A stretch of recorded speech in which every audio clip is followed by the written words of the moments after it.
su integridad física, su patrimonio y todo lo que el derecho penal protege, es que tenemos que reevaluar siempre desde un punto de vista constitucional y siempre desde un punto de vista humano hacia dónde va el derecho penal. Y creo que en eso, creo que el equipo que tenemos dentro del área penal está conformado por excelentes profesionales en el ejercicio profesional, pero también en la investigación constante y en el estudio constante, nos pueden llegar como hoy, a sacar de muchas dudas y iluminarnos en muchos temas. Así que muchísimas gracias de verdad a todos ustedes, además, que tienen un número importante, un viernes a esta hora, han decidido volcarse a escuchar y a participar de esta charla.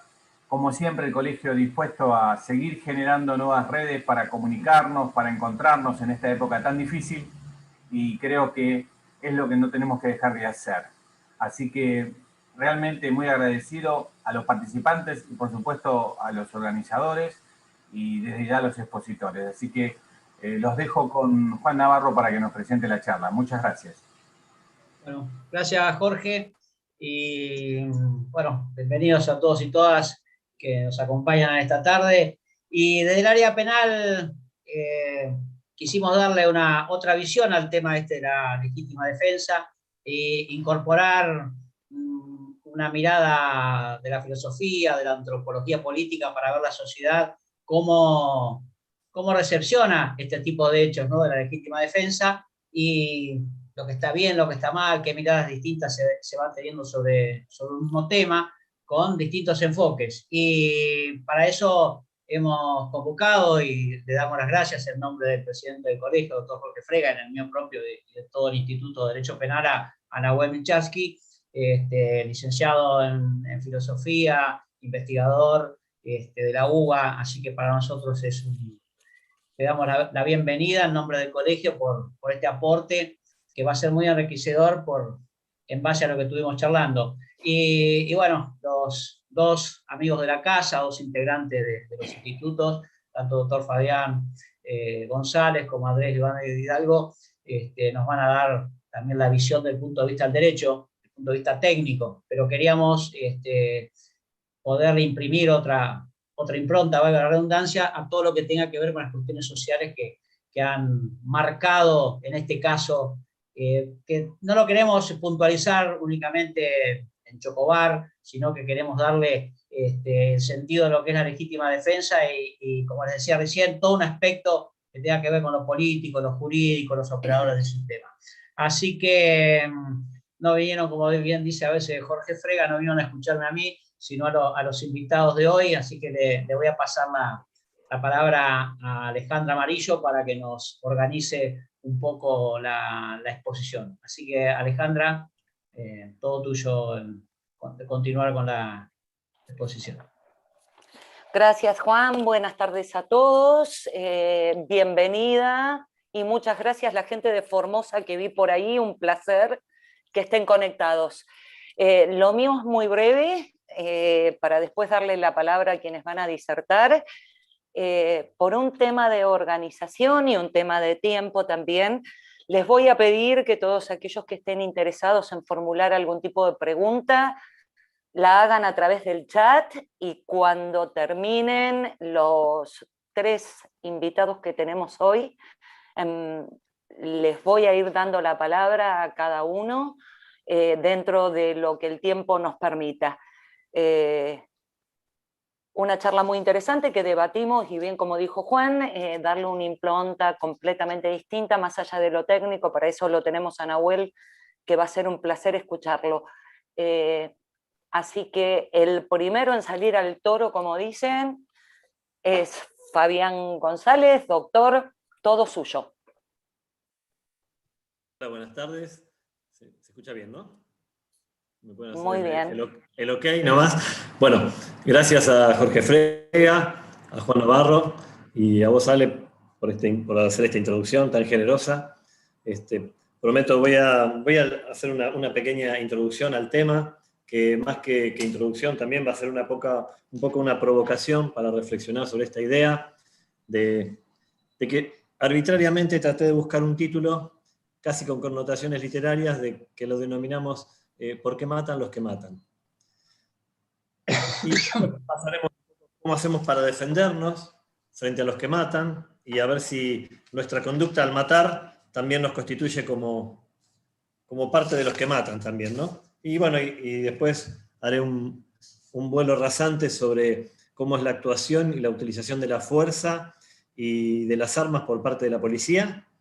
Y en definitiva, terminar de escalar un poco en el caso Chocobar, que anticipo, tanto por mi parte como para quienes van a hablar después de mí, vamos a hablar del caso y no de la causa, porque no intervenimos y ciertamente la causa no la conocemos, causa que ya tiene dictada sentencia, pero todavía falta conocer los fundamentos. Bueno, como primera medida, un poquito cuando hablamos de por qué matan los que matan, esto nos llevó, ustedes saben que, para los que me conocen, mi vertiente al derecho penal se ha orientado en los últimos, yo soy profesor de Derecho Procesal Penal, pero me he orientado más a estudiar cuestiones de política criminal, o como con la denominación que actualmente se utiliza por Naciones Unidas, vinculados a la seguridad humana.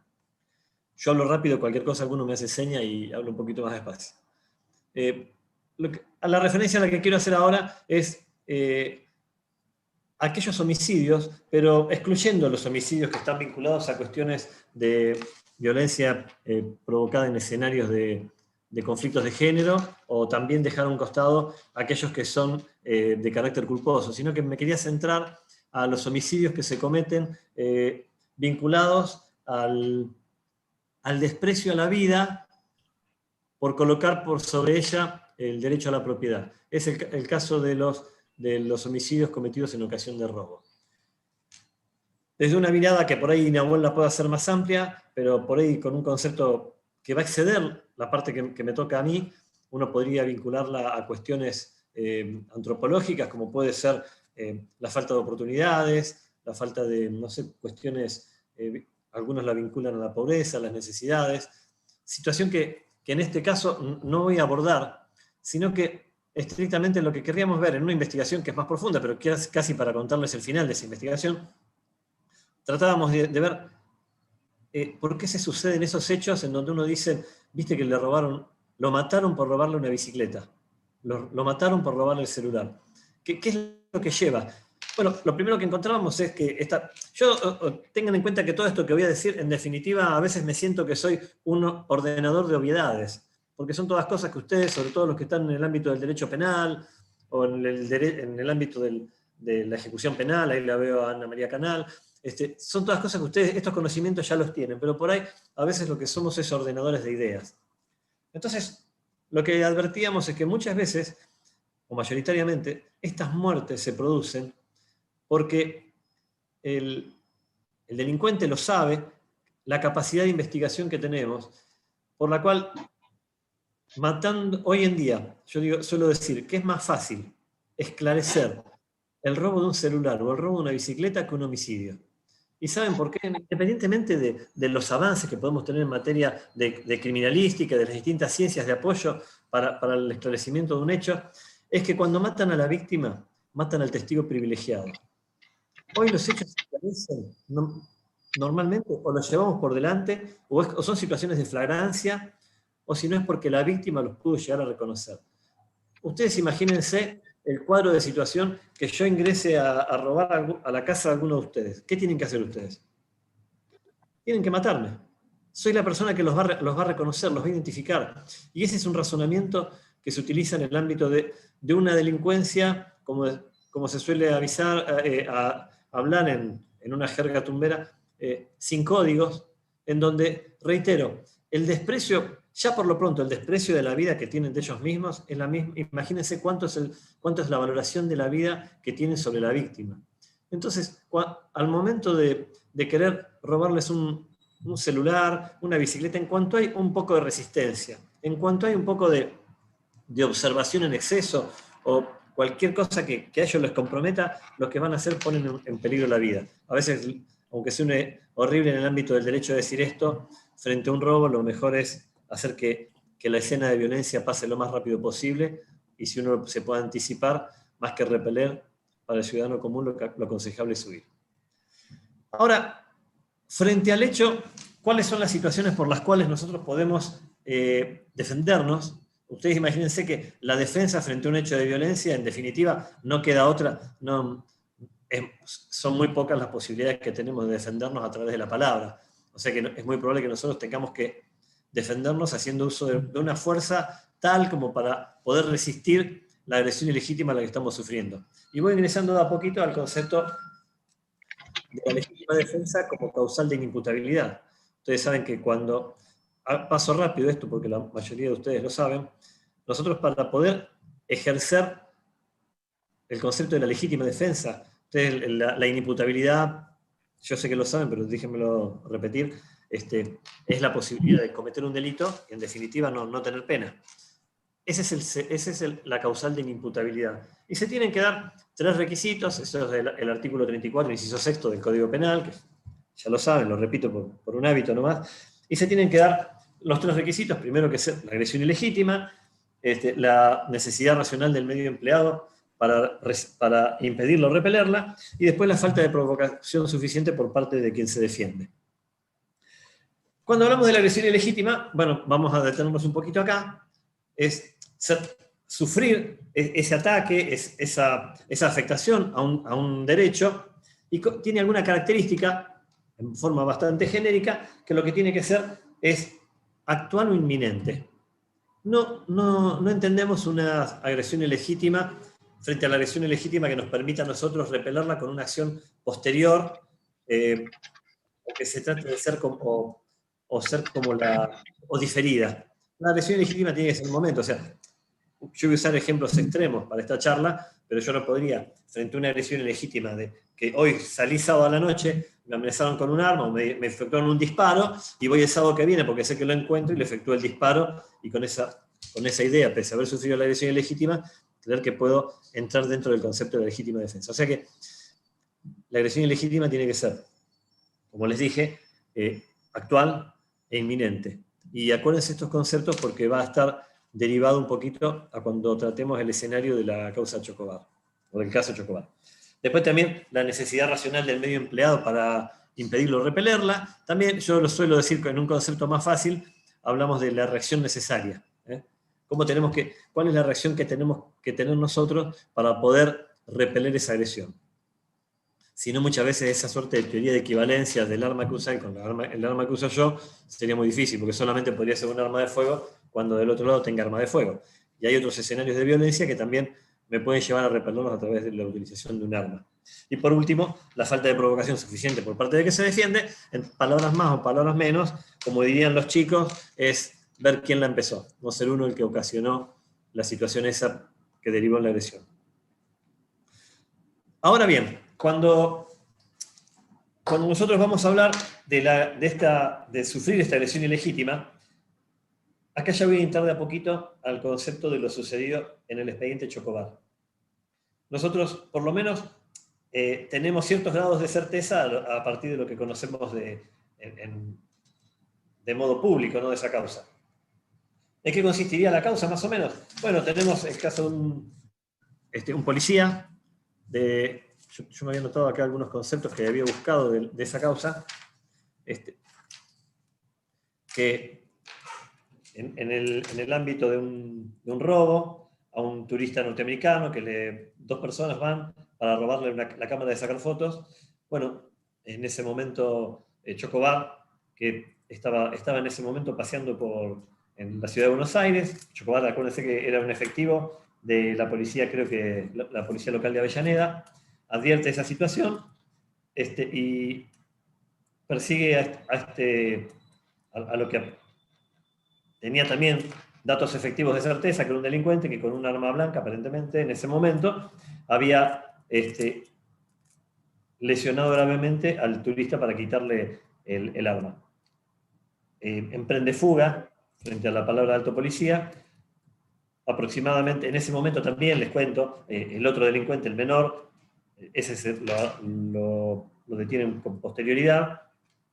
Cuando ve Chocobar la escena, lo corre y aproximadamente unos 20 metros le efectúa un disparo, queda en la pierna, y después efectúa, entiendo, 2 disparos más, de los cuales uno es el famoso rebote ese, o disparo intimidatorio al que hacen referencia. Como consecuencia, terminando un poco esto, Chocobar terminó con una sentencia por 2 años y medio de prisión en suspenso y 5 de inhabilitación especial.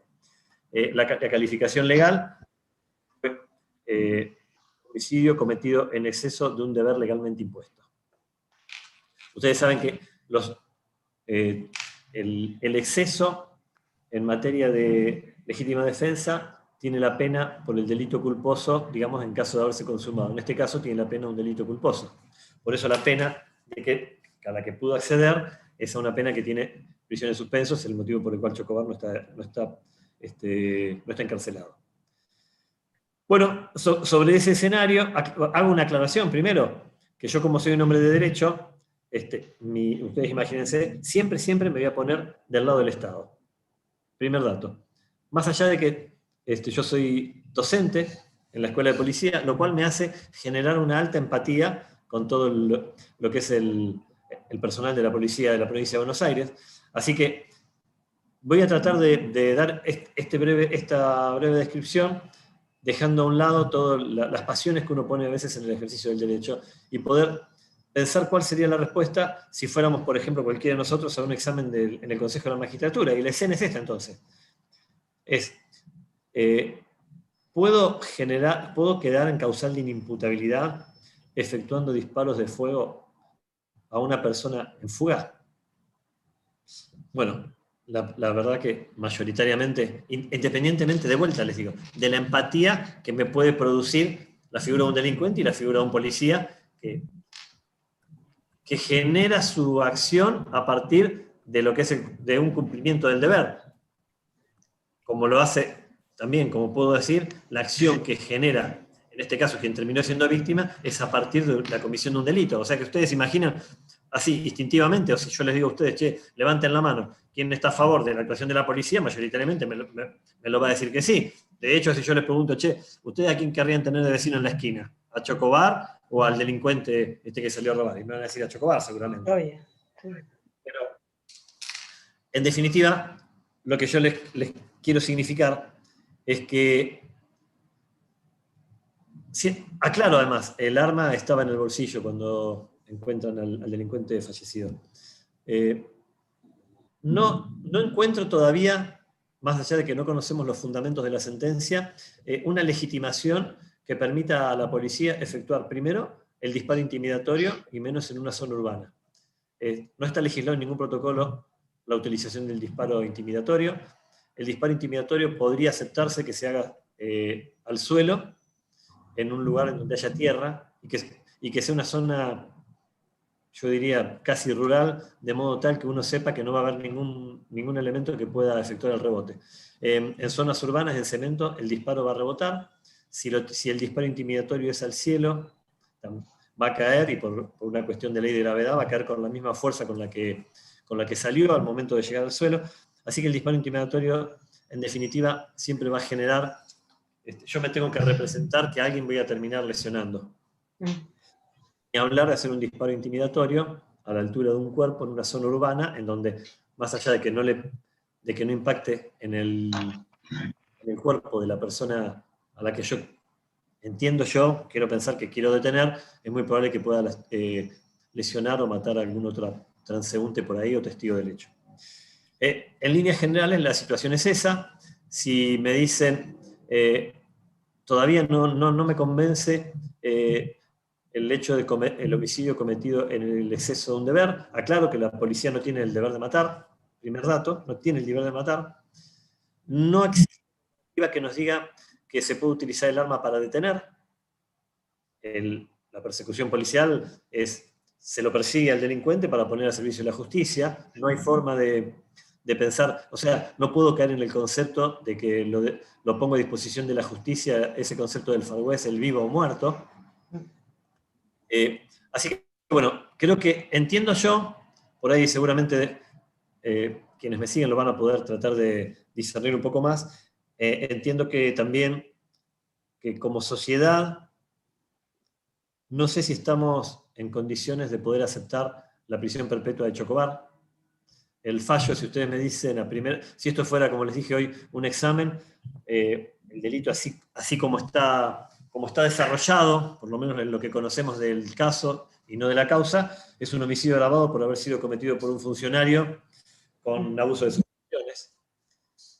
Tengan en cuenta que el primer disparo que se efectúa, le da en la pierna, con lo cual la persona, si era para detenerlo, ya la persona no estaba en condiciones de fuga. O sea que el resto de los disparos siguen no tiene una explicación, y entiendo yo, me parece que es lo que va a salir en el fallo, tengo bastante certeza de eso, de que el abuso está a partir del segundo disparo, lo que se va a considerar. Pero de todas formas, insisto, no existe forma de evaluar el concepto de que sea necesario disparar para detener. Y además quiero hacer una aclaración, no quiero extender tanto el tema. El uso de las armas por parte de la fuerza policial es para protegernos, para proteger a la sociedad. No es para matar. Yo suelo usar un ejemplo del uso del arma de un militar al arma de un policía. El militar, ya me lo han escuchado decir esto en otras charlas, el militar, si ustedes me dicen cuál es la aportación del arma por un militar, es para matar. O sea, imagínense el concepto de la trinchera, y todo lo que está de la trinchera para allá es una baja, hay que matarlo. En policía ese concepto no es. En policía el arma, cuando alguno de ustedes, lo veo a Enrique, lo veo a muchos que han acompañado en causas a personal policial, seguramente, porque muchos de nosotros defendemos policías también, cuando tienen que participar en un enfrentamiento, y la legítima defensa también hay que asistir al Poder Judicial para que se esclarezca el hecho, pero siempre le decimos, vos no mataste, vos te defendiste. O sea, el concepto de yo maté, yo se los excluyo del vocabulario, ¿no? El matar terminó siendo una consecuencia del homicidio en ocasión de robo, pero el policía se defiende. Ahora, de vuelta les digo, y perdónenme la insistencia y la vehemencia, no se puede matar, esto es una premisa universal en materia policial, no se puede matar para evitar una fuga. Y quiero ser irónico con este ejemplo, que si bien el tema es muy serio, pero permítanme usar la ironía como un recurso como una diagonal a la razón. Si yo veo un delincuente que cometió un hecho con un cuchillo y lo tengo a 30 metros y creo que entrar en legítima defensa por usar yo un arma de fuego, salvo que reconozca que era el lanzador de cuchillos del Circo Rodas, no creo que ninguna persona a 30 metros de distancia pueda ser una persona que ponga en peligro mi vida. Bueno, reconozco que insisto, la legítima defensa aunque no estuviese legislado, es un derecho natural, ¿no? Hacia la autoconservación de la vida, a la posibilidad que tiene una misma persona de defenderse. Pero si yo no caigo en situación de defensa, no hay por qué para que las fuerzas de seguridad utilicen el arma. Para ir cerrando, perdonen que yo sé que el tiempo, que un viernes uno ya está pensando en otra cosa. Cuando yo trataba de evaluar este tema y sacarlo de las pasiones, quería poner las cosas que hay a favor y las cosas que hay en contra, porque muchos de ustedes, advierto con la cabeza, algunos hacen sí, otros hacen no, descarto los que están bostezando, pero bueno, eso ya no hace tanto que estoy hablando como para generar el bostezo, pero yo miraba, a ver, ¿qué tenemos? Si dejamos, a ver, en términos de pasión, ¿qué podemos poner a favor y qué podemos poner en contra de esta causa? Bueno, yo puedo poner a favor, bueno, hay que ponerse en el lugar del otro, ¿no? Habría que ponerse en el lugar tanto del turista como de Chocobar, la situación vivida. Tengo a favor también del caso del policía, es quién eligió el camino del delito. Estoy seguro que no fue Chocobar. ¿Quién de los dos, quién se pone del lado del bien y quién se pone del lado del mal? Vieron que nosotros tenemos la conducta binómica de dividir el mundo, me parece que en buenos y malos, en canallas y honestos. Siempre nos ponemos al lado de los honestos nosotros. Y a veces es una macana esa división que hacemos tajante del mundo. He aprendido que los buenos no son tan buenos y que muchos malos no eran tan malos. Después también tenemos para tener en cuenta el estrés y la adrenalina que produce en ese momento un enfrentamiento. Es muy fácil juzgar también la conducta a veces del efectivo policial con una alfombra roja, un despacho y el aire acondicionado, ¿no? Hay que ponerse en el lugar ese también. Estoy convencido que Chocobar eligió la protección de los ciudadanos y está convencido él de que lo hizo en el marco de la misión policial. ¿Pero qué tengo en contra? Bueno, primero que ya no había motivo para ejercer el ejercicio de la legítima defensa. No estaba sufriendo ninguna agresión ilegítima. Hoy por hoy todavía el impulso irracional lo debió controlar, no sé por qué no lo hizo. ¿Qué pasó con su formación? Por ahí hay un problema, indudablemente, probablemente haya un problema de capacitación. Estoy convencido que él, fíjense cuando él enfatiza a él, y muy bien su abogado también, la situación de defensa y de convicción de lo que estaba haciendo, pero está mal. No existe protocolo policial que justifique o aconseje el denominado disparo intimidatorio. Y bueno, me parece que más o menos con eso les puedo dar un poco mi visión sobre el caso Chocobar, la necesidad de actuar siempre en conceptos de legítima defensa, teniendo en cuenta, insisto, la legítima defensa no nos da lugar a matar. Y bueno, tengan en cuenta, siempre que tengamos en cuenta que como no somos las partes los que resolvemos los casos, sino que son los jueces. Así que bueno, más allá de todo lo que yo estoy diciendo, que es un ensayo, en definitiva, vamos a aceptar mansamente, seguramente, lo que disponga el juez en su sentencia. Y por último, quiero casi también, en este estilo de generar una provocación a la reflexión, que muchas veces no son los jueces los que hacen la jurisprudencia, sino que somos los abogados los que les aportamos los datos para que ellos puedan resolver la controversia judicial en orden a lo que le dicen las partes. Me parece que tendríamos que avanzar en algunos conceptos doctrinarios vinculados a la legítima defensa. Quizás a algunos los sorprenda con lo que voy a decir, no por falta de conocimiento, sino por ahí la irreverencia de sacar este tema, que tal vez tendríamos que trabajar algunos conceptos, yo digo doctrinarios, en virtud de la legítima defensa, que no están legislados, pero que, no sé si lo conocen, el concepto de la legítima defensa anticipada o preventiva. Permítanme desarrollarlo 2 segundos, pero para que ustedes se lleven como esa misión a la casa de poder reflexionar el tema. La legítima defensa anticipada o preventiva, si bien se usa en el ámbito del derecho internacional, la usan los países frente al ataque, digamos, terrorista de otros países. El caso, por ejemplo, les pondría como un caso de legítima defensa anticipada el caso de la muerte de Bin Laden, ¿no? Ya en ese momento no existía más agresión ilegítima, voy, lo busco, lo mato, y con esa forma es una forma de autodefensa preventiva. ¿Qué quiero decir con esto? En términos de política internacional, es cuando frente a países enemigos yo destruyo esa amenaza antes que se acerque. Bueno, yo no sé si el concepto podría Chocobar podría haber sido una legítima defensa anticipada de terceros a los que él corriendo con un arma podría haber atrapado, agarrado, en términos comunes que les puede servir a ustedes para analizarlo, ¿no? Se me ocurre también el caso de aquel que electrifica una reja en la casa, y viene una persona y muere con la reja electrificada. Bueno, no conozco fallos que se haya aplicado esto, me parece que es un tema para ampliar, para analizar, estos foros es lindo para eso, pero tengan en cuenta el concepto, búsquenlo. Después, insisto, es un concepto del derecho internacional, pero la legítima defensa anticipada o preventiva creo que podría ser una vertiente para analizar este tipo de casos. Bueno, yo hablo rápido, me suelen criticar porque hablo muy rápido, casi que hago un stand-up con este tipo de charlas. No sé, Alex, si con eso crees que tengo para todo el tema, y si después hay alguna pregunta y ven que después la puedo contestar, me parece que les dejo estas ideas y estas provocaciones para que ustedes puedan reflexionarlas. Gracias, Fabián. El tema no está agotado, pero tenemos una cuestión temporal. En este concepto que nosotros planteamos, ¿por qué matan los que matan? Y algo que dijo Fabián al final de su intervención, esto de los buenos, los malos, lo que nos atraviesa como personas, como sociedad, nos pareció darle el enfoque filosófico. Para eso hemos invitado a compartir esta tarde al licenciado Nahuel Michansky. Va a ser un placer escucharlo. Gracias, Fabián. Nahuel, la pantalla es toda tuya. Bueno, hola, buenas tardes. Muchas gracias por la invitación y por las palabras. Espero poder contribuir con alguna mínima idea desde la disciplina filosófica al problema que se está dirimiendo. En primera instancia,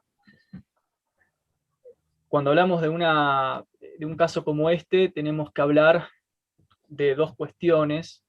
o 3 que serían como introductorias del marco de análisis. La filosofía puede en general analizar, describir o explicar un fenómeno.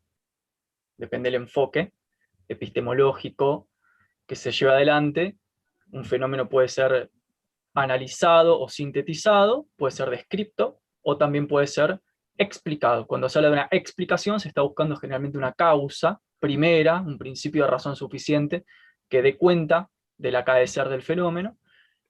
Mientras que, por ejemplo, cuando se habla de una descripción, en general se tiende más a una actitud fenomenológica, en la cual se busca contar lo que pasa con el mayor grado de rigor y precisión posible, es decir, describir, pero sin necesariamente dar una concatenación de causas y efectos.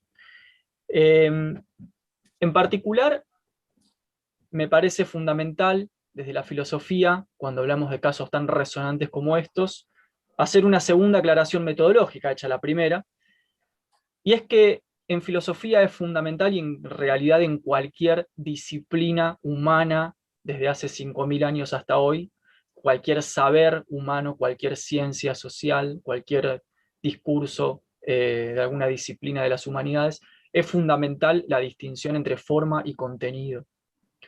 Es una distinción generalmente poco trabajada por la potencia epistemológica que implica, es alguno de los secretos mejor guardados de la tradición filosófica, y me permití hoy traerlo aquí en este sentido. Como sabemos, nuestro mundo se estructura en formas y contenidos. Por ejemplo, las formas procedimentales de la ley versus los contenidos empíricos del delito. Todo lo que estuvimos charlando sobre, bueno, qué tipo de emocionalidad puede tener el delincuente, si tenía el arma más cerca, menos cerca, qué habrá sentido el policía que efectúa el disparo, por qué efectúa el disparo, si está bien, si está mal.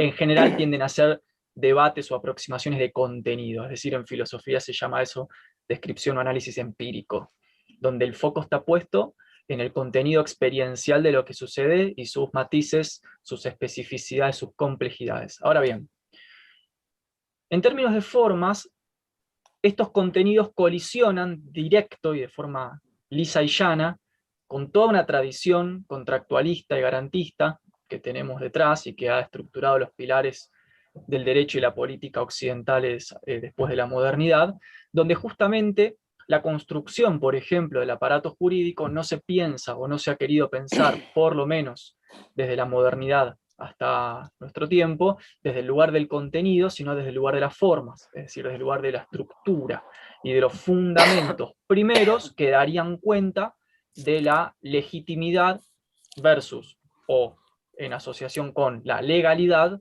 de una cierta forma de obrar del Estado y su código de leyes frente al comportamiento humano. Si nosotros no tenemos en cuenta la distinción entre forma y contenido y nos quedamos solamente en una consideración de contenidos, en una consideración emocional, ideológica, narrativa, benjaminianamente hablando fantasmagórica, donde se nos juegan nuestras propias convicciones, entonces se pierde de vista que en realidad lo que ha estructurado no solamente los fundamentos del Estado y los fundamentos de la ética modernos, sino también los fundamentos del derecho, es la forma, es decir, los formalismos, y esto queda claro en Kant, ¿no? Es Kant el último gran filósofo de las formas, del comportarse y de las formas del procedimiento y de las estructuras nomológicas, ¿no? O sea, de las estructuras de legaliformes y de normatividad frente al comportamiento de los seres humanos. Entonces, me pareció muy interesante poder remitirnos a la modernidad, que es donde básicamente empieza nuestro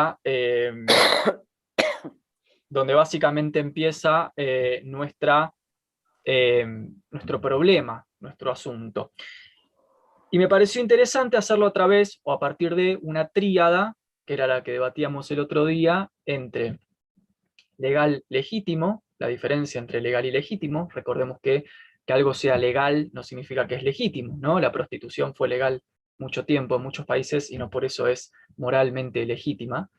Y a la vez hay hechos que son legítimos aunque son ilegales. Podríamos preguntarnos, por ejemplo, si qué hubiera sucedido en un acto de legítima defensa, donde no el policía, sino la víctima, por ejemplo, no hubiera sido muerta y se hubiera defendido y asesinado al delincuente, claramente tendría problemas en términos legales, pero la pregunta por la legitimidad del hecho no estaría cerrada. Entonces tenemos una primera distinción que introduce la modernidad, que es la distinción entre legalidad y legitimidad.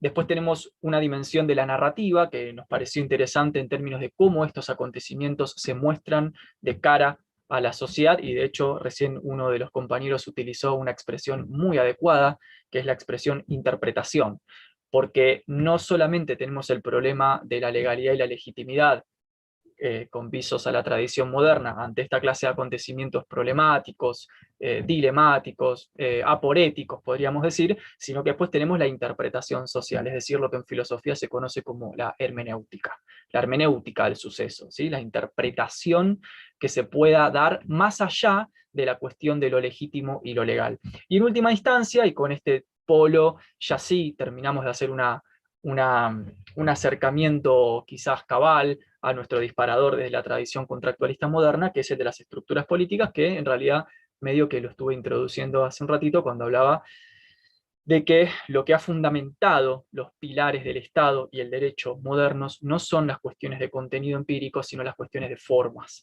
Entonces, en este sentido, y ha hecho este pequeño brevario pequeño, muy humilde de algunas cuestiones teóricas, me parece central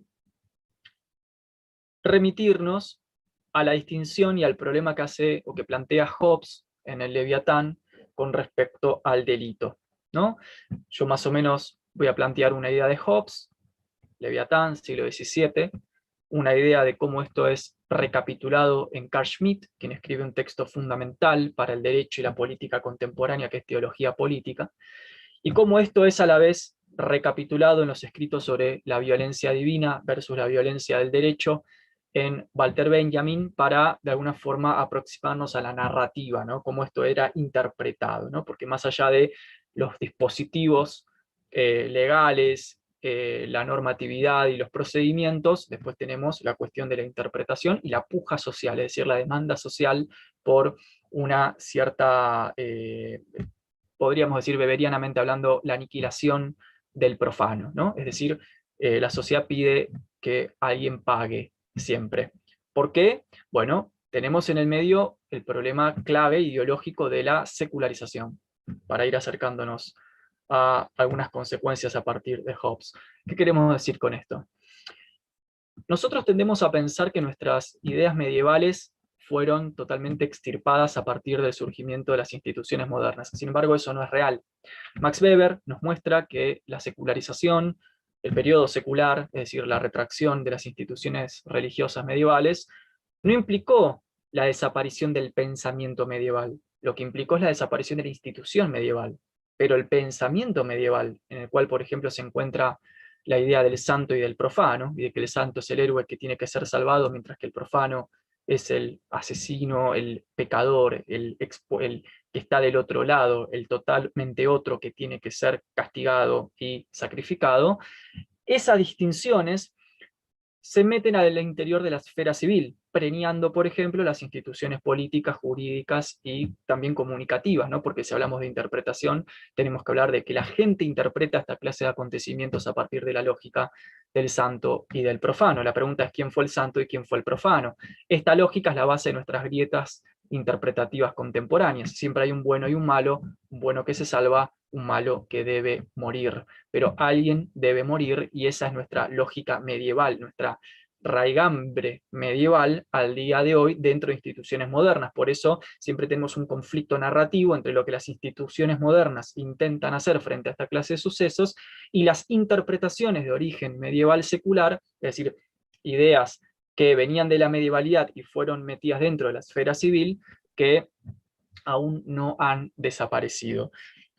Por lo tanto, siempre alguien tiene que morir, en términos simbólicos, por supuesto. No estoy hablando de muerte biológica, estoy hablando de la muerte simbólica. Siempre hay alguien que tiene que pagar la pena, el castigo, de la misma forma que se lo hacía en la Santa Inquisición medieval. La pregunta es ¿quién? ¿Qué agente o qué actor social va a ser el héroe y qué agente o actor social va a ser el pecador, el que tiene que ser expiado culpado, castigado y fundamentalmente en términos teológicos, condenado. ¿Sí? La condena penal es el equivalente secular de la condena religiosa, por supuesto. En este marco, Hobbes nos da una, básicamente, definición muy interesante acerca del delito. Lo tengo aquí preparado. Dice lo siguiente: un delito, para pensar esto en relación a la forma y los contenidos, un delito es un pecado que consiste en cometer, es decir, en omitir lo que la ley manda. Ya acá vemos una primera cuestión acerca de la importancia de la fórmula, del principio abstracto de la ley. La ley tiene valor porque es la ley, no por una consideración empírica sobre si yo estoy más o menos de acuerdo, sobre si estoy más cerca o más lejos en términos ideológicos. Por supuesto, esta idea de que la ley, o sea, de que el delito es delito porque hay una ley que lo señala como delito y no porque sea en sí mismo bueno o malo, es la que va a tomar Kant para proyectarlo en términos éticos y morales en el imperativo categórico, ¿no? Kant decía, el buen obrar tiene que ver con seguir un imperativo absoluto, no con que estemos de acuerdo con el imperativo. Con lo cual acá hay una cuestión muy, muy importante, porque dentro de la segunda variable de la narrativa social, es decir, de cómo interpretamos personalmente estos sucesos, tendemos a confundir lo que corresponde de lo que nos parece. Es decir, la opinión personal se cuela en términos de narrativa personal dentro de cosas cuyos principios no son la narrativa personal o cuestiones de contenido empírico, sino principios estrictamente procedimentales, en algún punto imperativos, donde no hay lugar o no debería haber lugar al momento de pensar la legitimidad y la legalidad del suceso a la narrativa o la hermenéutica del suceso, sino más bien a sus principios a priori procedimentales, es decir, a sus fórmulas que lo sostienen. ¿Sí? Avanzando en esta cuestión, quería agregar lo siguiente. Nos dice Hobbes, siguiendo esta línea de pensamiento, lo siguiente. Cito a Hobbes: lo que confiere naturaleza de delito a los comportamientos no es una cualidad intrínseca suya, sino la prohibición y la sujeción a una pena. Otra vez, lo que hace que el homicidio sea ilegal o esté condenado no es que sea malo en sí mismo, esta es una idea muy polémica que introduce el pensamiento hobbesiano, sino que hay una ley que lo prohíbe. Esto quiere o implica una consecuencia muy interesante y muy polémica, como decía recién, que es que por fuera de la sociedad civil no existe la concepción del delito. No hay forma de cometer delito por fuera de la sociedad civil. ¿Por qué? Porque por fuera de la sociedad civil, y esta es básicamente el corazón del contractualismo moderno, la idea de un pacto fundante del Estado y su aparato legal, básicamente no existe la noción de ley civil. Como no existe la noción de ley civil, la única forma que hay de regular los comportamientos humanos es por variables antropológicas, biológicas, quizás en algún punto medievales, de amenazas por la fuerza o luchas por el más astuto, pero de ninguna forma se puede decir que un homicidio por fuera de la ley civil para Hobbes es un delito. ¿Sí? El delito existe porque hay una ley que lo señala como delito, es decir, la forma se impone por sobre las, como dijo recién Hobbes, cualidad intrínseca del suceso. ¿Sí? El hecho de que el delincuente haya apuñalado al turista y Chocobar haya repelido la acción de una forma u otra, no importa las especificidades de contenido, si el cuchillo estaba lejos o cerca, si había una cuestión de desequilibrio emocional, no importa nada de todo eso para esta clase de teorías, sino el hecho de que eso está tildado como un delito y por lo tanto se actúa de esa forma desde un punto de vista procedimental. Por eso la fuerza en el procedimentalismo jurídico viene por los principios a priori y no por las cuestiones de contenido narrativo o hermenéutica personal que una persona o una sociedad pueda hacer de ese acontecimiento.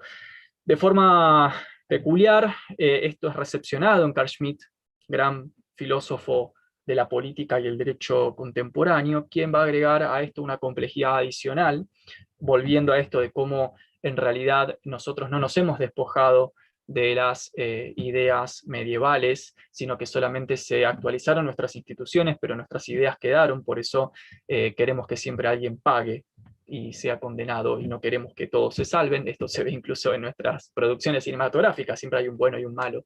que es Carl Schmitt en su texto Teología Política, quien maximiza esta idea, dice, toda la construcción del Estado es una construcción teológica secularizada. Es decir, básicamente el Estado y sus leyes se piensan directamente, incluso en términos formales y procedimentales, con un espíritu religioso, ¿sí? Siempre hay una condena, un santo y un profano, un criminal y un héroe, etcétera, etcétera. En ese marco, Schmitt introduce una variable que lo hizo muy famoso y que le valió mucha réplica, que es la variable que seguramente ustedes conocen porque son personas del derecho y habrán leído a Carl Schmitt o se lo habrán hecho leer a este gran pensador conservador, por cierto, no estamos hablando de un pensador, digamos, nacionalista en algún punto, bueno, contribuyente del pensamiento nacionalista de las primeras décadas del siglo XX en la Europa central, polémico, pero en algún punto también necesario para pensar esta clase de sucesos, quien habla del estado de excepción, ¿sí? El estado de excepción. Entonces él se pregunta, ¿qué es un estado de excepción? Pensemos, por ejemplo, el crimen o el homicidio que estamos pensando. ¿Qué es un estado de excepción y qué implica la soberanía jurídica y política sobre ese estado de excepción? ¿Sí? Entonces nos dice Schmitt lo siguiente, voy a citar Schmitt en Teología Política. Dice, el hecho de que en un sentido amplio el estado de excepción sea idóneo para la definición jurídica de la soberanía tiene un motivo lógico jurídico sistemático. A saber, el caso excepcional, no descrito en el orden jurídico vigente, puede a lo sumo definirse como un caso de necesidad extrema, de peligro para la existencia humana y del Estado o algo semejante, pero no describirse de forma concreta. Más abajo, dice Schmitt, el estado de excepción es siempre algo bien diferente de la anarquía y del caos, y en sentido jurídico, en él existe todavía un orden, inclusive si no es un orden jurídico. Polémico, muy controversial para pensar la acción de Chocobar. Voy a leer sobre todo esta última oración, que es la que enmarca la acción quizás de Chocobar desde una perspectiva contemporánea, siendo que incluso este texto es de los años 20, del siglo pasado. El estado de excepción, por ejemplo, este crimen multivariable, ambiguo, donde se juegan demasiadas complejidades, donde las leyes no son claras, donde hay algún vacío legal, alguna cosa que no está pronunciada, no está dicha con respecto a esta singularidad del acontecer, el estado de excepción es siempre algo bien diferente de la anarquía y el caos. O sea, por ejemplo, que Chocobar haya disparado no significa caos o anomia, sino al revés. En sentido jurídico, es en este estado, por ejemplo, donde Chocobar tomó la decisión, podríamos decir schmittianamente hablando, soberana, de disparar, en este sentido jurídico existe todavía un orden, inclusive si no es un orden jurídico. Es decir, el hecho, otra vez volviendo a lo legal y lo legítimo, para Schmitt, Chocobar actuó de forma soberana y atendiendo a una soberanía estatal, aunque incluso no hubiese un orden jurídico que amparara la acción. ¿Por qué? Porque en el estado de excepción, el orden jurídico en realidad es diseccionado por Schmitt en dos dimensiones. Una cosa es la decisión y otra cosa es la norma. Lo que define la soberanía del Estado y sus dispositivos es la decisión sobre la excepción del caso y no el hecho de que haya una norma posible. Entonces, digamos, desde este punto de vista de filósofos conservadores, o incluso podríamos decir en algún punto reaccionarios, aunque no hubiera un orden jurídico que avalara la reacción de, en este caso particular, Chocobar, el hecho de que él haya decidido sobre el estado de excepción, en la medida que es un policía y encarna al Estado, ¿no? Lo hace soberano, y aparte no solamente lo hace soberano, sino que presupone la posibilidad, y esto es una consecuencia con la que voy a conectar con Benjamin, ahora quien va a ser como lo contrario a Schmitt, va a ser la posibilidad de la nueva norma. Esto es muy polémico en Schmitt. Schmitt dice, justamente la decisión soberana sobre la excepción, aunque no haya norma, habilita la producción de normativa. O sea, se podría plantear, por ejemplo, si ante este suceso, frente a este homicidio, se replantea una modificación en las normas vigentes. Es decir, la decisión siempre es más importante que la norma ya elaborada, ¿no? Ahora, fíjense que nada de todo esto tiene que ver con contenido antropológico, nada de esto está descrito en clave psicologista, emotivista, religiosa, nada de todo esto está explicado en términos de instintos humanos versus racionalidad, ni nada por el estilo, sino que a lo sumo, si hay una racionalidad es porque la modernidad defendió la racionalidad frente a la irracionalidad animal y dijo, ok, si vamos a vivir en la sociedad civil, todos pactan el procedimiento legal y la excepcionalidad soberana del Estado, y frente a eso el contenido empírico queda despreciado. Por supuesto, toda la teoría después de la Escuela de Frankfurt en el siglo XX va a despreciar esta postura y justamente va a querer volver a la cuestión de contenido, ¿no? Porque si no, caemos en eso que dice Rousseau, que es que si nos quedamos solamente en el formalismo y perdemos de vista la riqueza de lo que pasa en términos de sutilezas y detalles de contenidos cotidianos, podemos caer en el peligro de terminar en un estado abstracto, es decir,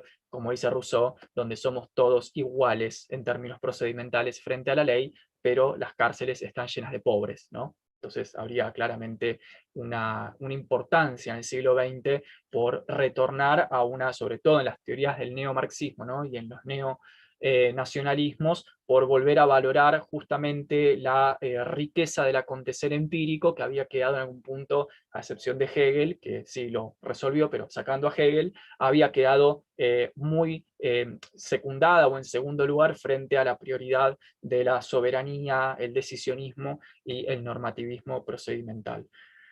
Para cerrar, es muy interesante, aquí tengo justamente la respuesta que nuestro último, quizás más interesante pensador de la teoría crítica post-Escuela de Frankfurt, que es Walter Benjamin, haya entregado, cuando él dice, hablando justamente del estado de excepción, en un texto fundamental, que es el texto sobre el concepto de historia de 1940, el último texto que Benjamin escribe antes de suicidarse en la frontera entre Francia y España, ante el avance del nacionalsocialismo, dice Benjamin: la tradición de los oprimidos nos enseña que el estado de excepción en el cual vivimos es la regla. Debemos entonces llegar a una concepción de la historia que corresponda a ese estado. Tendremos entonces frente a nosotros nuestra misión, que consiste en procurar el advenimiento del verdadero estado de excepción, y nuestra posición frente al fascismo se fortalecerá en la misma medida. Es decir, de lo que sospecha Benjamin con respecto a Carl Schmitt es que eso que en Carl Schmitt es una soberanía dada por la capacidad de decidir en el estado de excepción, se haya vuelto precisamente la regla, o sea, la base de un estado totalitario que puede decidir sobre la vida y la muerte de las personas, haciendo de un decisionismo muy, muy particular, que se tendría que dar en situaciones muy, muy clave, muy específicas, una regla de vida, ¿no? Una norma de la convivencia, lo cual para Benjamin equivale, por supuesto, a fascismo. Es decir, si Benjamin, digamos, si hicimos el contrapunto schmittiano de Chocobar, Benjamin diría que Chocobar representa un estado de excepción que en realidad es la regla, la norma de, por ejemplo, como Benjamin era un pensador marxista, de la eliminación de los pobres, ¿no? El Estado hace del estado de excepción una norma de violencia para justamente, de alguna forma, eliminar ahí se cortó esto, no, eliminar al pobre. Es muy interesante, y con esto cierro la idea, pensar que Benjamin va a hacer un movimiento más en términos del derecho. Va a decir que esto que es el estado de excepción, que en realidad se instauró como norma, a diferencia de Carl Schmitt, es legitimado por el derecho burgués, es decir, por un derecho que cuida ciertos privilegios y ciertos intereses, ¿no? Y que a esa violencia del derecho que termina legitimando un estado de excepción instituido ya como norma, se le debe oponer una violencia divina. ¿Sí? En Benjamin hay una fuerte idea de un mesianismo político, de una revuelta de las masas amparadas por un advenimiento de Dios, que sería la única forma de violencia que terminaría por enfrentarse a la violencia del Estado totalitario. Entonces, tenemos acá dos contrapuntos o tres contrapuntos interesantes para problematizar esta tríada que habíamos armado, ¿no? Legalidad, legitimidad, narratividad y estructura política, con un pensador como Benjamin, quien ya en los años 30 y 40 sospecha de que las instituciones de la maquinaria estatal estén básicamente al servicio de una forma muy particular de entender la historia y de entender al ser humano, que va a ser la forma del gran capital. Es decir, una interpretación, por ejemplo, sobre el delito y sobre el acontecer del delito, que siempre está atravesada por una lógica de clases, donde otra vez, en la idea del santo y el profano, del culpable y el héroe, o del condenado y el condenado siempre van a ser, por supuesto, van a ser los pobres, ¿no? Y es muy interesante, para cerrar, me quedo pensando para un futuro encuentro, que quizás Benjamin tenía razón, ¿no? Porque ver a dos personas de la misma clase asesinarse mutuamente, mientras que los que no son de esa clase no se asesinan, ¿no? Como esta frase de Dostoyevsky que decía: la guerra es una masacre entre pocos que sí se conocen, a costa de muchos que no se conocen pero sí se masacran. Así que, bueno, era más o menos hasta ahí. Nahuel, muchísimas gracias, un placer escucharte, una claridad y una riqueza absoluta en tu intervención. Da por hecho, porque ya te lo hemos dicho, que va a haber futuros encuentros de los cuales vas a formar parte.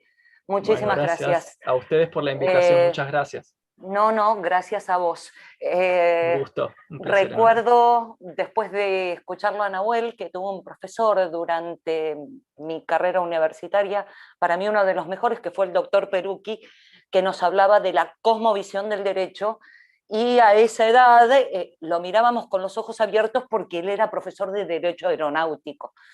Y la realidad que nos hizo entender que no se refería al derecho aeronáutico, sino a que por una parte todas las disciplinas del derecho están interrelacionadas, pero también hacia otras disciplinas y fundamentalmente hacia la antropología, hacia la filosofía.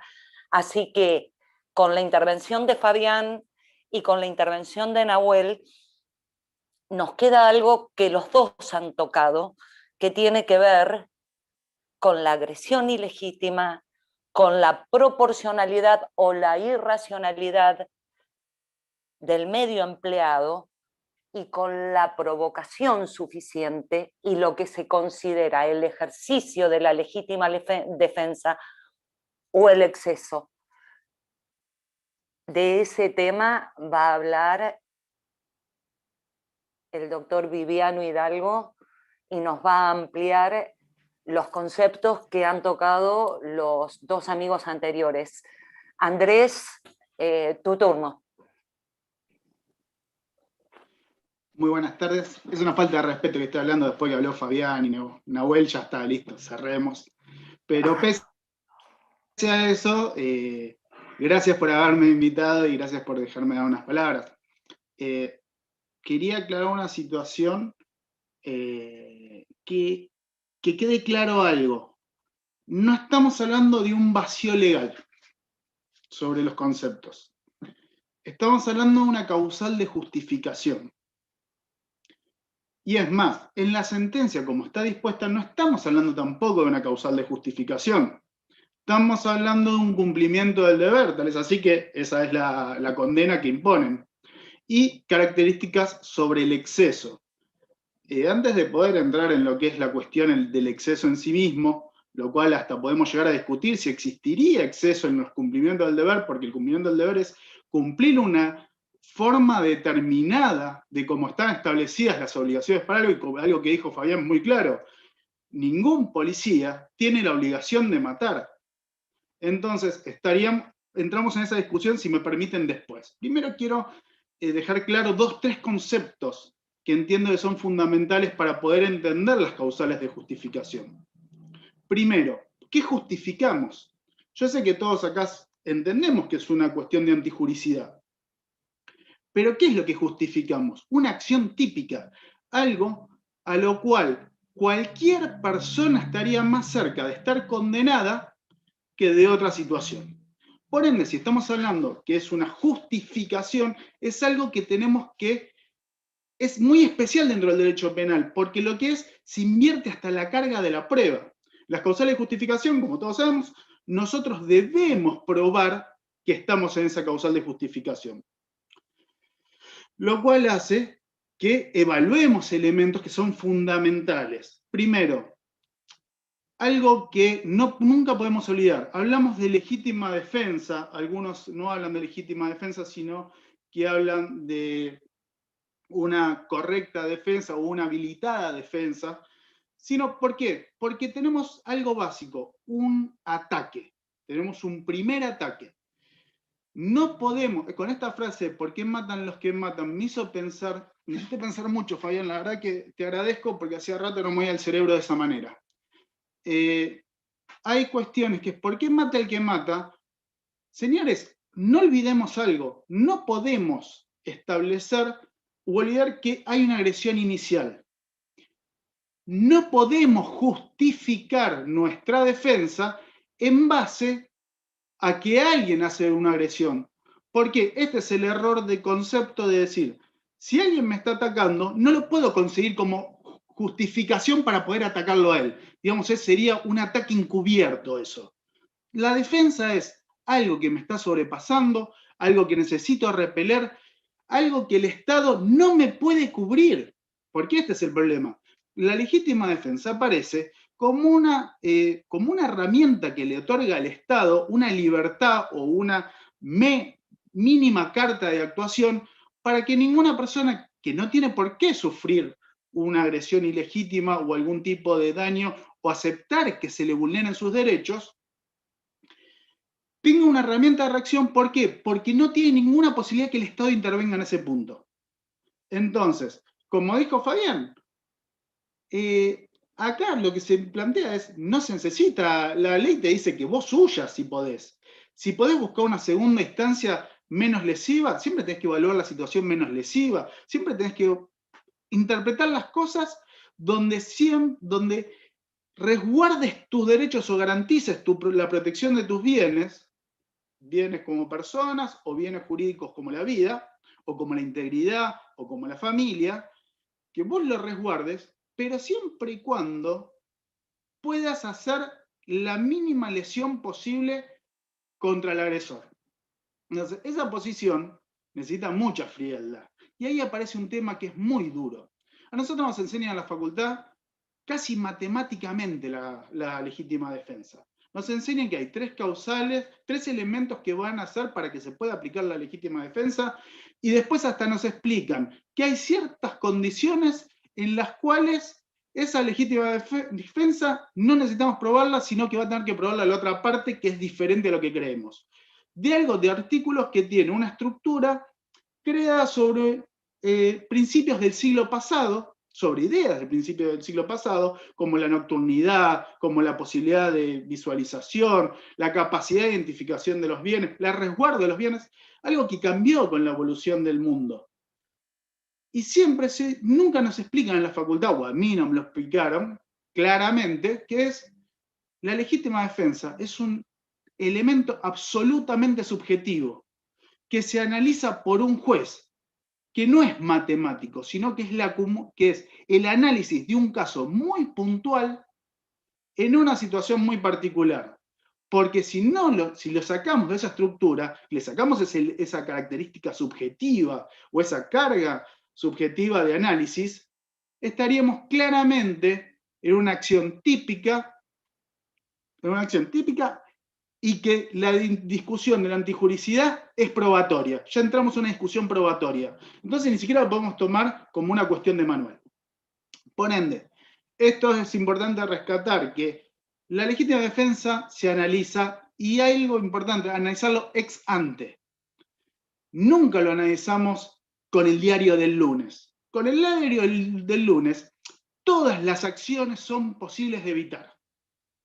Porque con el diario del lunes, Chocobar no tiene por qué andar persiguiendo a alguien, no tiene por qué andar disparando, más allá de entrar después en la discusión si corresponde o no lo que hizo. El tipo estaba paseando, y de ese paseo empieza a desarrollar una acción que después termina en una acción delictual y en un juicio. Y focalizo la acción delictual porque los excesos siguen manteniendo la característica de delito. Uno no puede condenar algo que no es delito. Por ende, ese desarrollo de situaciones, hay algo básico que es, se analizan en el momento del desarrollo de la acción. Posterior, es como siempre, es como cuando decimos el error invencible. El error invencible, si uno lo analiza con el día después, no existe. Todos los errores son vencibles. Es más, los seres humanos nos enojamos con nosotros mismos por nuestros propios errores. Entonces, la evaluación de ese elemento subjetivo debe ser al momento del hecho, poniéndonos en el lugar del otro. Esto, los penalistas, gracias a Dios, lo tenemos incorporado. Ya tenemos la estructura de nos ponemos en el lugar de nuestro cliente. Y cuando digo cliente, voy a reforzar siempre, el cliente feudal. El cliente que iba al señor feudal para que le diera protección. Ese es el cliente, no el cliente económico. Es el cliente el que busca protección. ¿Busca protección en quién? En alguien que maneje las cuestiones jurídicas. Para eso nos sentábamos, estudiamos, nos preparamos, participamos de charlas, participamos del colegio de abogados, participamos de estos grupos hermosos, porque la verdad, el grupo de Derecho Penal del colegio es hermoso, cómo está trabajando, y la gente, la riqueza que hay, y la falta de egoísmo en el desarrollo de las cuestiones para compartirnos materiales, la verdad que es hermoso. Así que participen todos, traten de participar, porque pocos lugares tienen esta apertura. Eso, más allá de... Quería agradecerles a ustedes eso. Y después, que no podemos, alguien que busca protección, que busca seguridad, lo debemos ponernos en la posición esa, estamos al mismo escalón. ¿Sí? Ya lo dice Carneluti. Debemos estar en la misma posición que nuestro cliente. Nosotros vivimos lo mismo que nuestro cliente. Porque es la única forma que podemos defender a alguien. La legítima defensa tiene este problema. Que nos tenemos que poner en la posición de la persona que reaccionó. Y no es simplemente ponernos nosotros. Convencer a un juez que está constantemente preparándose y para tratar de demostrar que él es objetivo. La búsqueda de los jueces es tratar de demostrarle a todo el mundo su objetividad.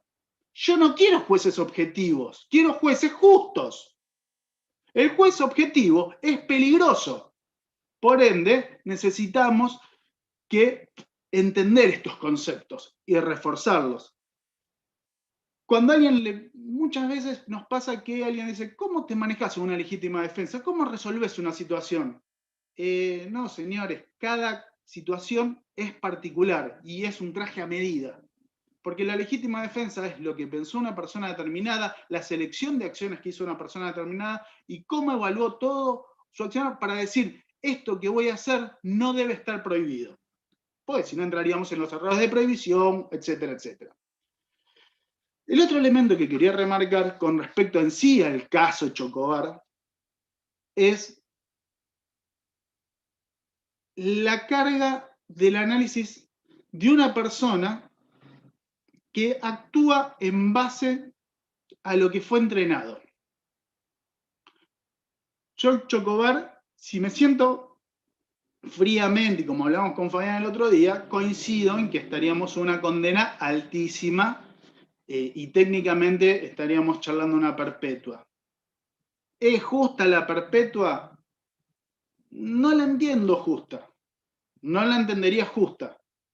Pero lamentablemente estamos todo el tiempo con una dicotomía entre lo bueno, lo malo, lo marcó recién Nahuel, el tema este del santo, exactamente dijo el santo y el profano, y esta cuestión de ponernos tiene que haber un bueno y un malo, un castigo o una sanción. Y no, a ver, sí hay una sanción a las acciones, pero las acciones son graduales.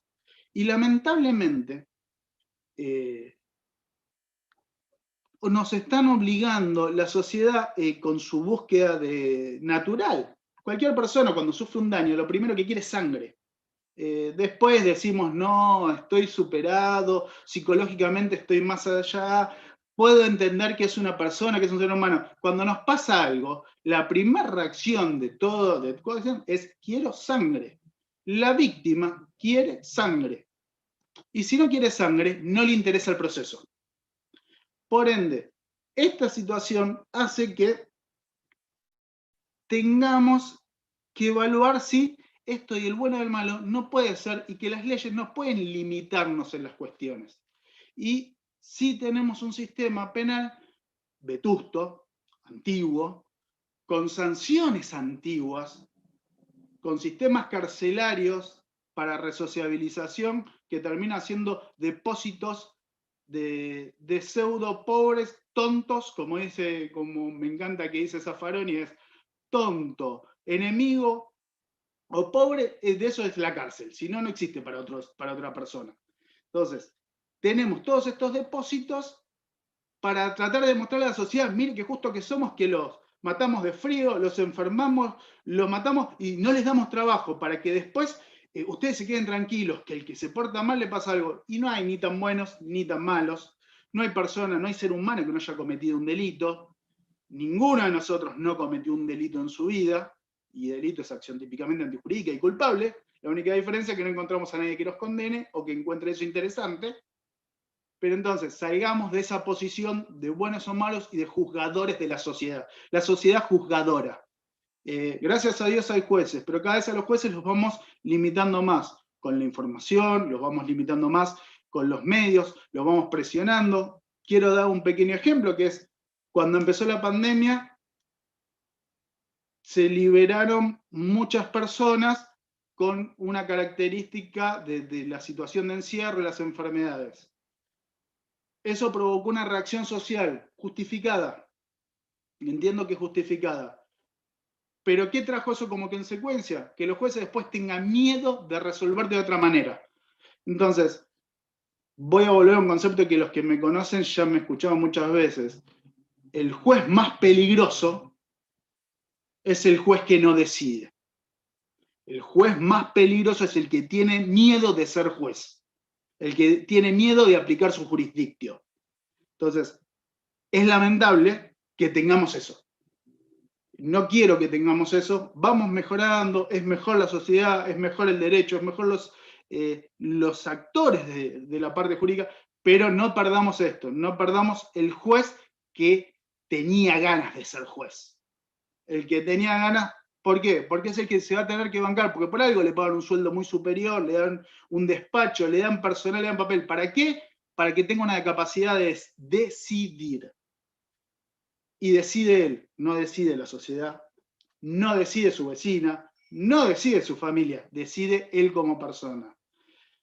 Y esto es lo que quería marcar, y que así como tiró una provocación Fabián y Nahuel tiró una provocación, no voy a tirar provocaciones, no soy provocador, soy una persona medianamente conciliadora, por lo cual voy a decir, no, las causales de justificación dejemos de ver y de hacernos como decía Bernardo Neustadt, Doña Rosa, dejemos de analizar al derecho como Doña Rosa mirando 2, 3 canales o leyendo 2, 3 páginas de internet. El derecho hay que analizarlo en cada situación.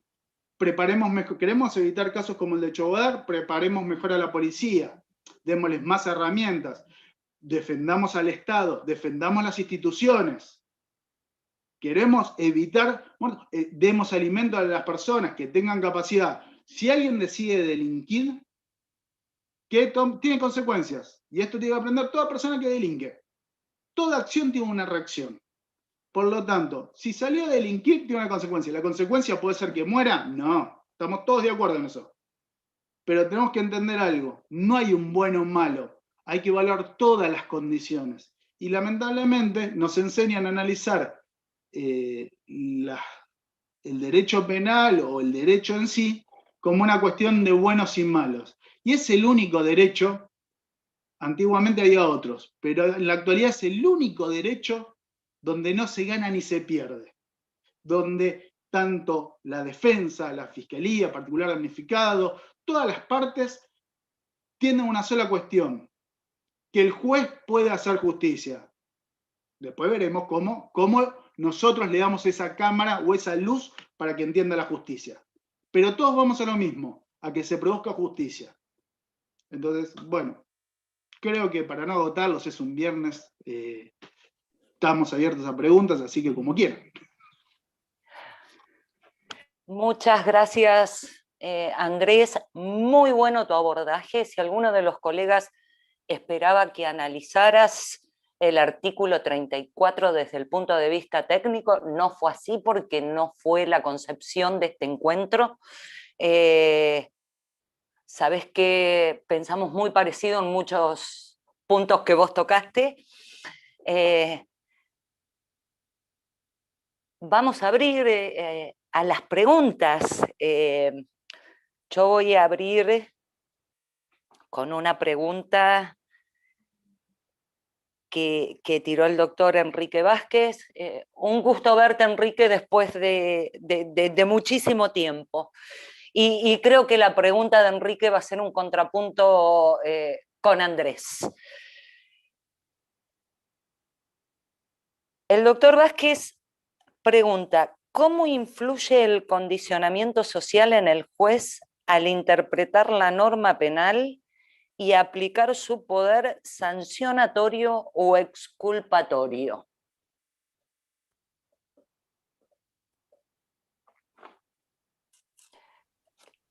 Creo que Andrés está muteado, David. No, yo salgo del mute. Recién salí del bien. mute, pero no sé cómo quieren manejarlo. Contestamos.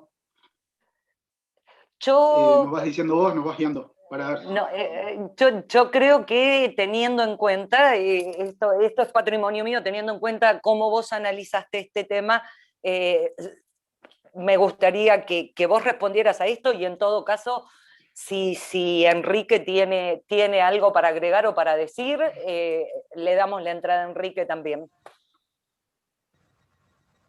Bueno, a ver, yo entiendo que la figura del juez hace que esté preparado para tomar la decisión de exculpar o condenar. Y algo que los jueces tienen muy claro o deben estar muy preparados, por eso es un cargo que debe estar, no se puede tomar como un escalafón de ser juez por prescripción adquisitiva. Se debe ser juez porque se tiene características para ser juez. Es el que imparte justicia, es el que decide lo que es la norma. Hay un viejo legado que dice, el derecho es el ejercicio del poder. Es el que está diciendo qué es delito y qué no es delito. A diferencia de lo que tenemos con el sistema anglosajón, que en parte es lo que hablaba con Carl Smith, Nahuel, nosotros no tenemos una decisión de creación del derecho. Por lo tanto, el juez tiene que ser una persona preparada para analizar con una capacidad tan abierta por entender a la víctima y entender qué puede necesitar esa persona para poder reinsertarse en la sociedad, si entiende a la pena como una situación de desvarío, de ruptura de ese contrato social, o alguna cuestión en la cual deba tener una sanción para inoculizarlo, para reflexión de la propia persona.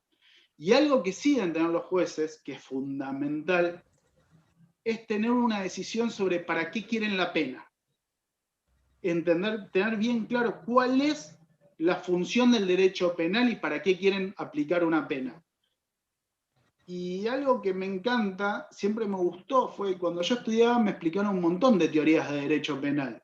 Estudiamos positivistas, naturalistas, causalistas, neopositivistas, abolicionistas. Y yo siempre tuve una teoría, yo siempre fui defensor particular. Que esas teorías son hermosas, pero son para los jueces. Los jueces son los que tienen que tomar su decisión intrínseca de ver para qué quieren el derecho penal. Nosotros aplicamos las herramientas para que ellos puedan resolver en base a esa creencia. No sé si con eso está respuesto, ¿no? Si no, aclaro mejor. Yo creo que sí, pero igualmente, por respeto y conocimiento, Enrique, si tenés algo para agregar o para preguntar, desmuteate, por favor. Estoy desmuteado. Muy bien, ¿cómo estás?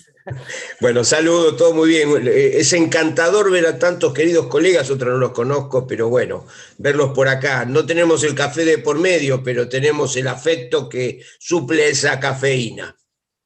Por supuesto. No, simplemente para Andrés, al cual conozco al padre y demás, y es una excelente persona. Vivian Hidalgo, tu papá es el abogado, ¿no? Sí. Ok, Sí, bueno, el abogado entonces, no, jubilado es mi porque, padre.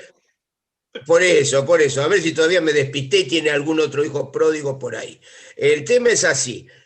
¿Cómo nosotros, los abogados que ejercemos el derecho penal, siempre confrontamos con estas teorías apasionantes y la realidad, frente a lo que dijo Andrés, en cuanto a que a los jueces le puso todo ese valor agregado, y cotidianamente en nuestras defensas en la actividad cotidiana no vemos esa realidad? Y yo, desgraciadamente, veo muchos jueces empeñados en resolver los conflictos, pero veo muchos jueces muy subjetivados y viendo según los tiempos que vienen, cómo van acomodando sus resoluciones, contradiciéndose a otras situaciones semejantes que tiempo atrás dictaban de otra forma. Y un caso casi icónico que nos pasa a nosotros es cómo elegimos en algunos casos el juicio por jurado y cómo en algunos casos decimos, no, juicio por jurado no, en algunas causas muy paradigmáticas. ¿Por qué es eso? Porque casualmente la influencia de la sociedad,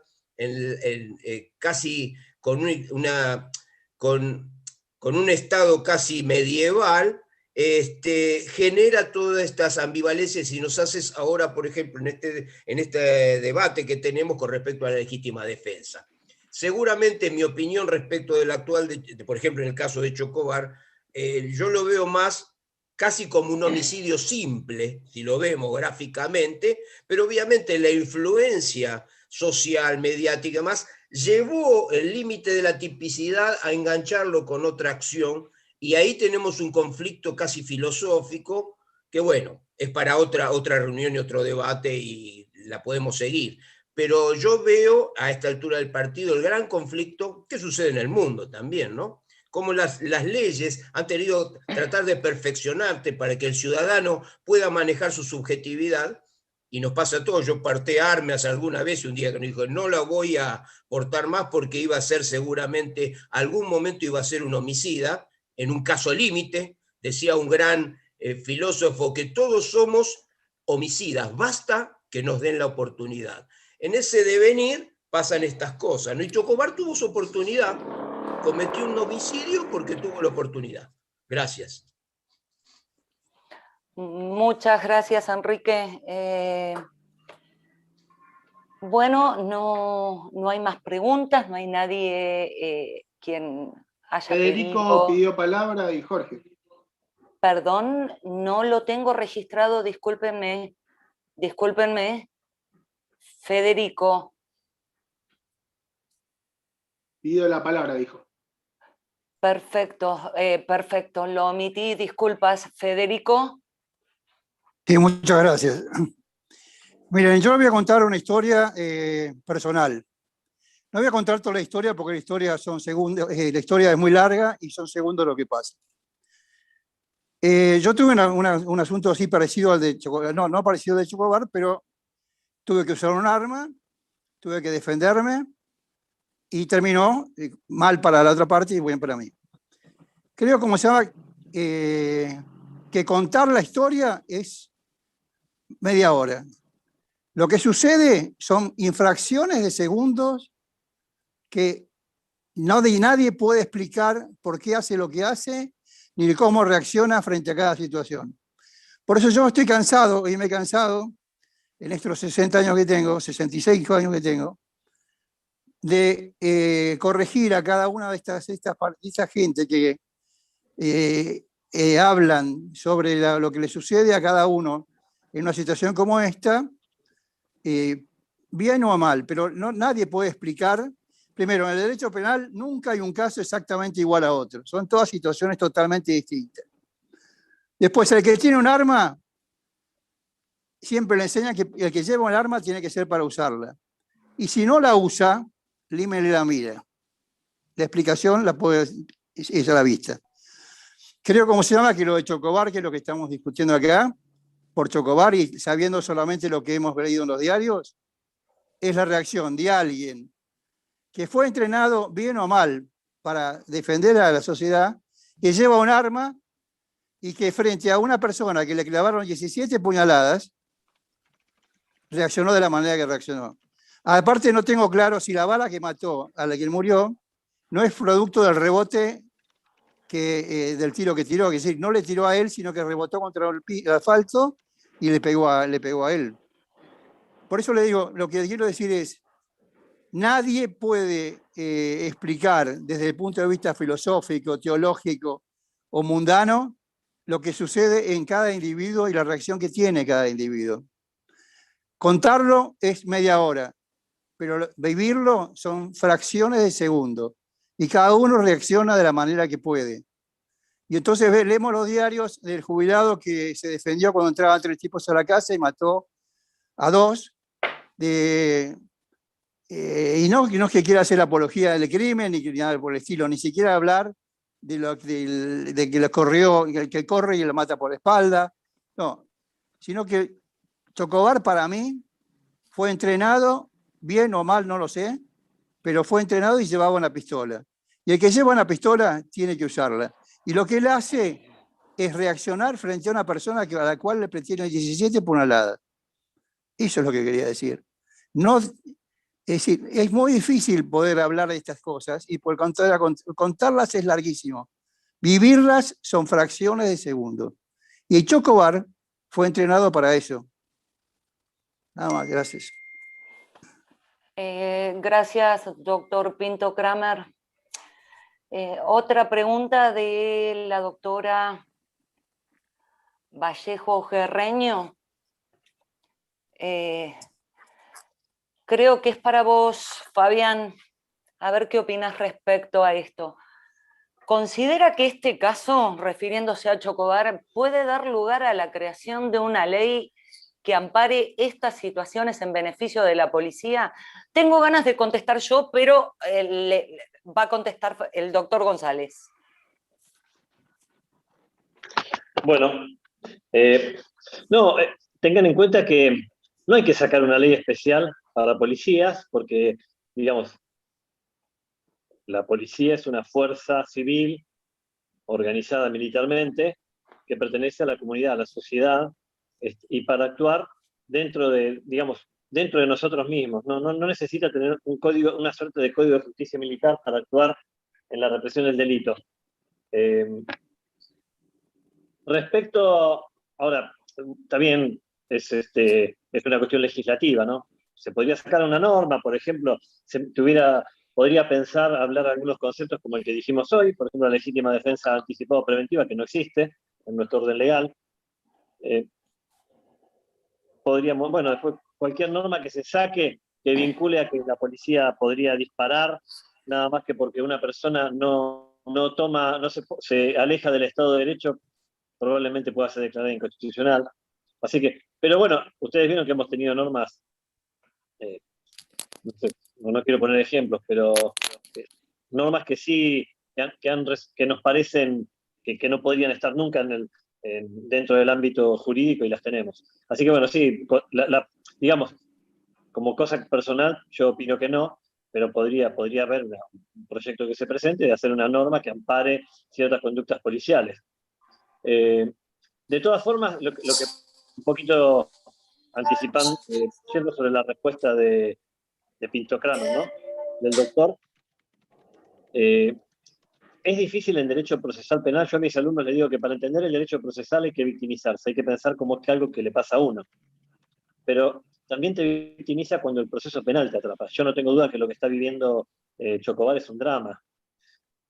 Lo que sí no puedo justificar también, que aún él, habiendo advertido un hecho gravísimo, podría haber sido un hecho más grave que el homicidio, podría haber sido un abuso sexual, que él entienda que la solución era detener a los disparos a una persona.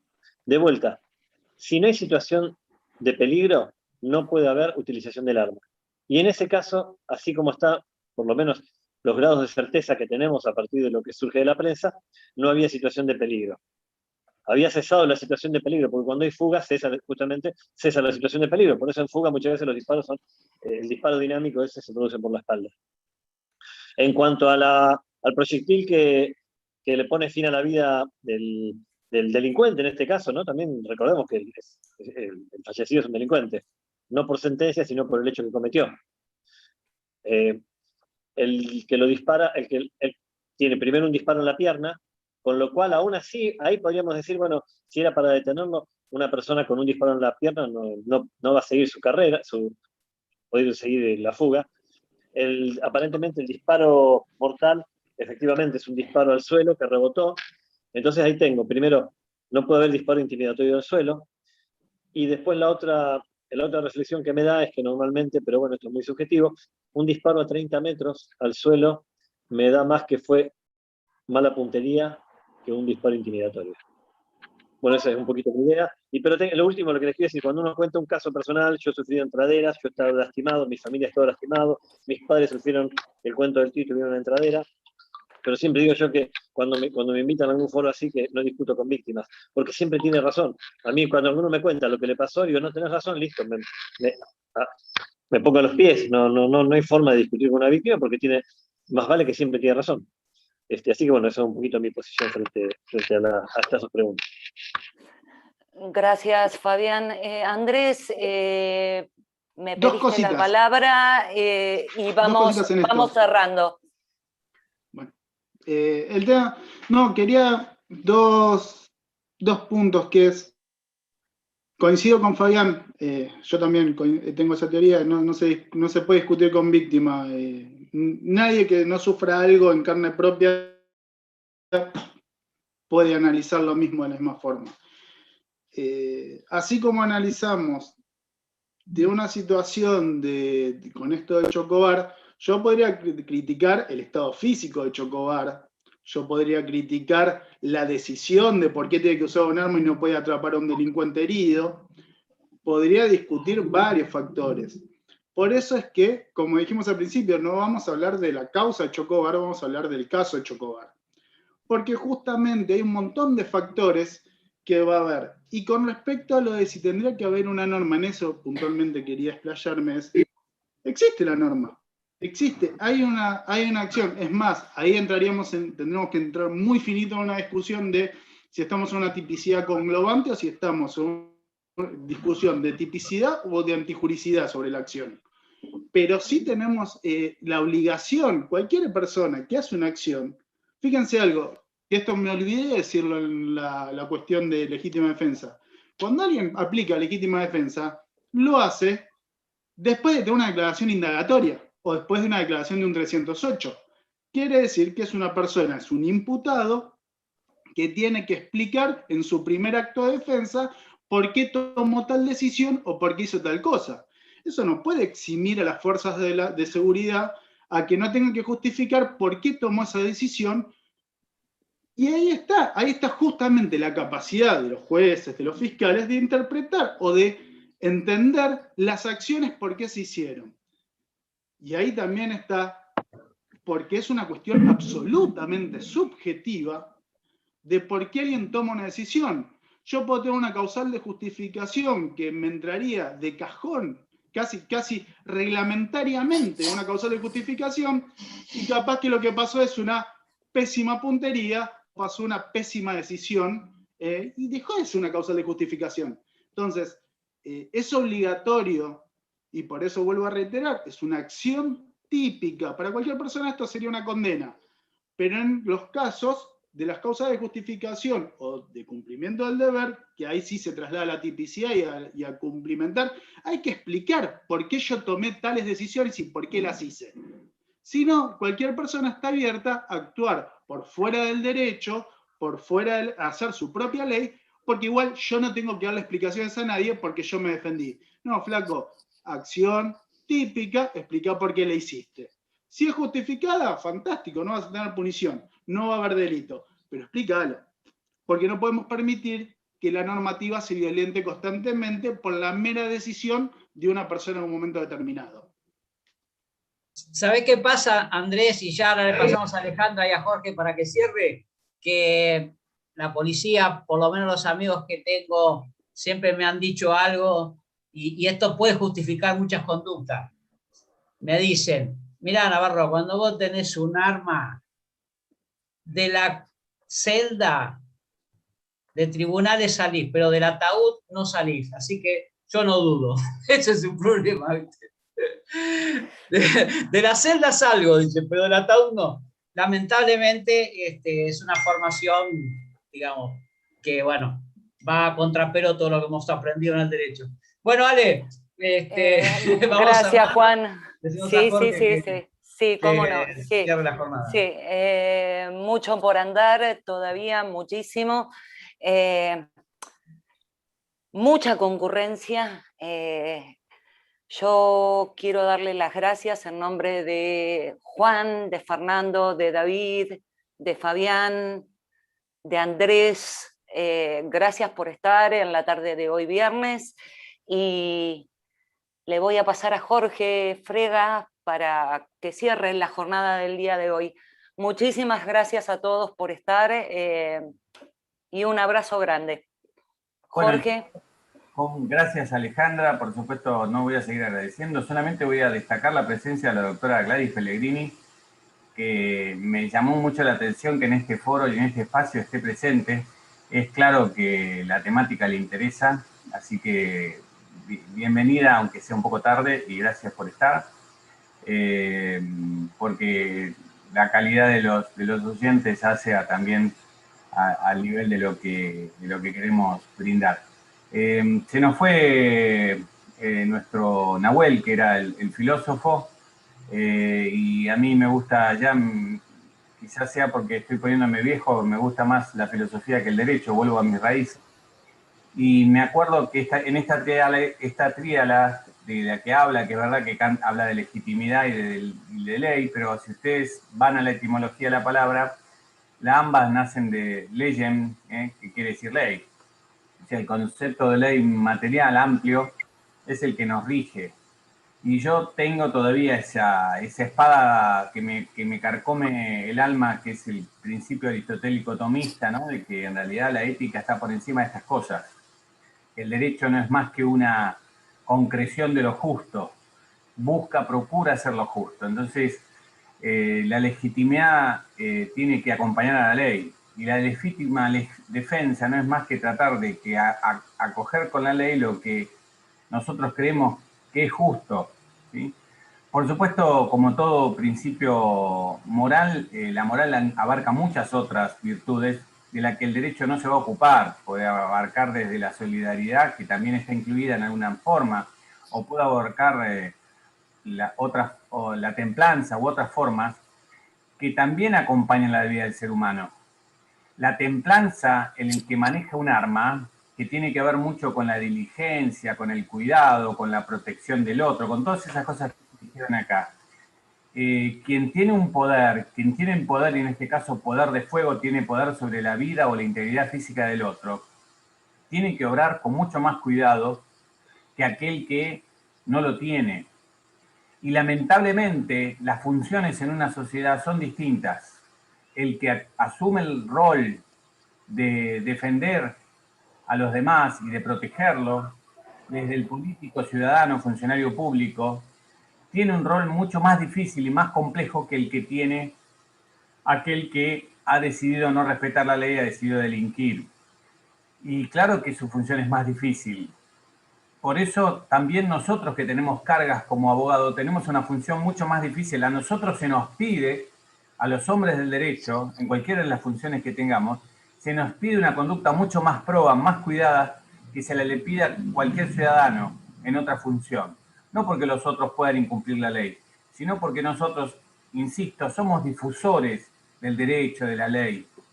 Y entonces los funcionarios los funcionarios públicos, tienen que tener mucho más cuidado porque tienen más diligencia, pero esa diligencia no es la diligencia personal de cuidar sus negocios como un comerciante, es la diligencia de cuidar la cosa pública. Y la cosa pública aquí es la comunidad.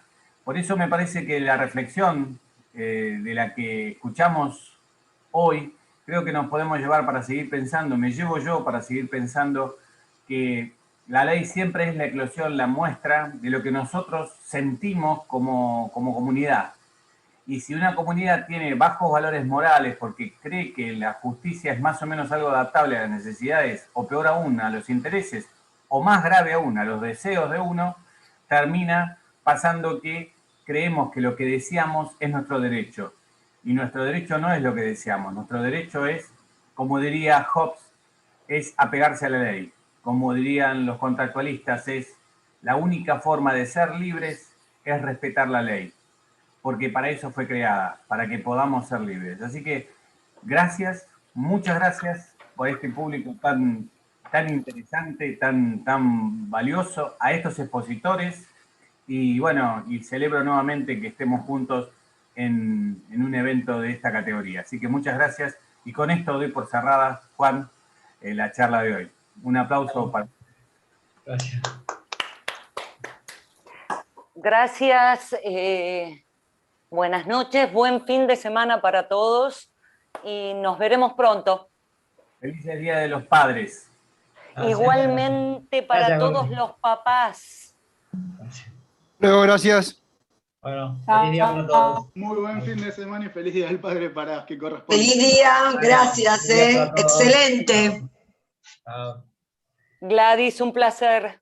No, al contrario, para mí el derecho es uno solo y uno tiene que tener más interés justamente para lo que no hace diariamente y porque creo que nos tiene que interesar como sociedad, así que me convocó el tema, pero también los disertantes. Así que gracias, Alejandra, y gracias. No, aparte sabemos de tu compromiso.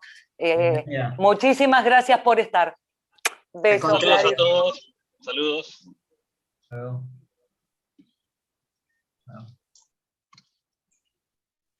Chao.